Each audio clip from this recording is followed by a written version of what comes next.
Welcome to VRX Pit Stop. Today we're going to be gutting the electronics on a VRX Spirit, or this is a rebranded Vandal, a Quanum Vandal. Same thing, essentially it came with bigger wheels. Anything to change on this has been exactly the same as the Spirit. Your Spirit might look a little bit more like that one, or let's take a look at the one down below. Could look like that one there. We're just going to be putting in a brushed 80 amp S to replace the 45 amp S that it comes with. We're going to be replacing the steering servo, which is essential on any VRX Spirit because it comes with a pitiful 3 kilogram plastic geared servo, model number E3003. You'll hit something and you won't be able to turn one way. We're just going to skip that and scrap it now and put in one with metal gears. Essential upgrade, especially if you're on the dirt track like I am, bashing, taking big jumps. Take note of the ugly bull bar. That's saved it many a time. Let's get into it. A Quanum Vandal. So what we're gonna do is swap out this ESC for an 80 amp 9i mod. Look, 80 amp ESC.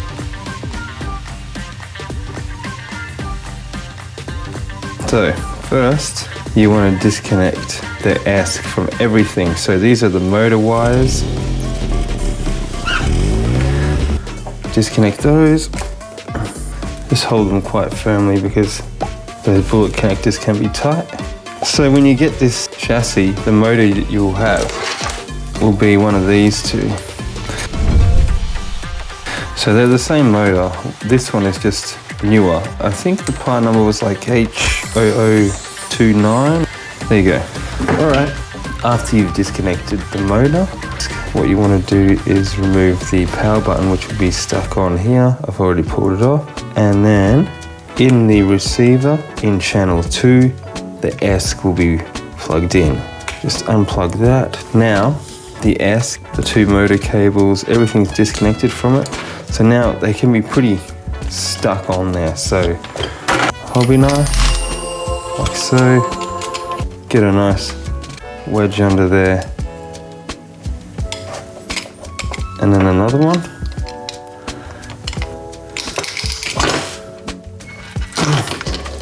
All right, get rid of this ESC. They definitely don't have a LiPo protection on them, so if you're using this, you need a LiPo battery alarm attached to your LiPo battery at all times, so it can give you a buzz and let you know that your fun's over.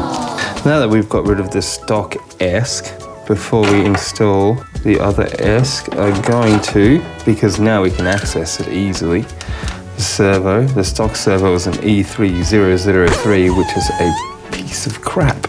It's got plastic gears, it's a 3 kilogram servo, which is not nearly enough for this kind of vehicle. As soon as you do a little bit of bashing in that, it's going to be ruined and you won't be able to turn. You'll find that you can turn one way and then you'll probably lose steering in the other way too.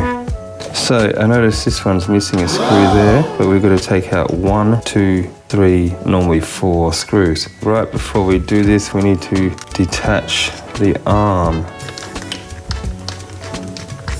All right, so you remove this servo linkage that links to the servo saver. That saves your servo when you take a knock. Just pull it to the side as you can. Let's get the rest of these screws out on this servo. 3 kilogram servo that comes with the VRX. Anything that's below sort of 10 kilos for this scale car, just forget about it if you want to do some serious bashing. So now that that's off, disconnect it from the receiver first and then pull it out. Take the servo horn off it. This DS power servo, which is model number there. It's not one I would put in my main runner or anything, but it'll suit this car. Now get these screws back into the servo. Wondering about this mount.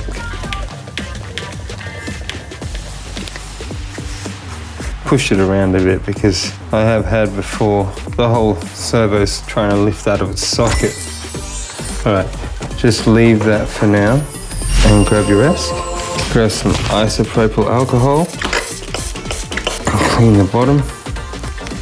Do the same on the chassis. After that, what you need is a piece of this double-sided foam adhesive.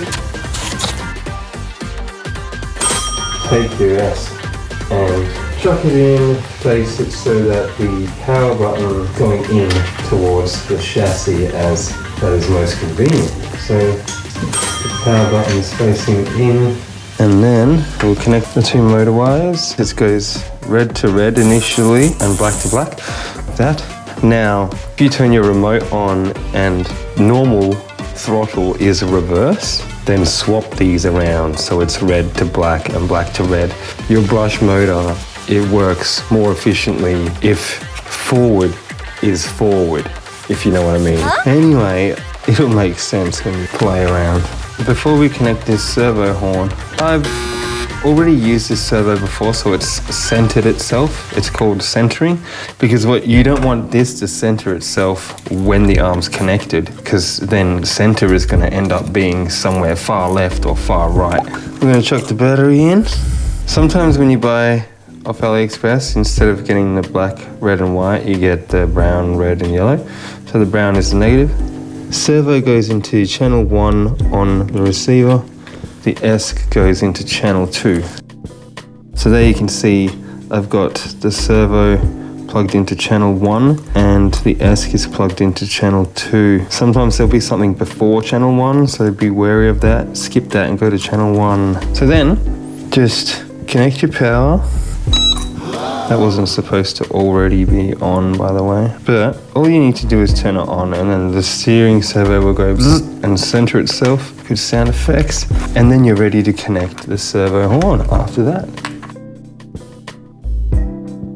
Make sure it's straight. Okay. Then you screw the servo linkage in on the inside. You're gonna have to screw over the chassis brace there. Once that's done, you've now got your new ESC and your new servo in. Now you'll notice in this one, the motor that I have, the 21T Endura, I've changed the pinion to a 19T. These 23T pinions that they come with, even with the 21T motor, it still overheats.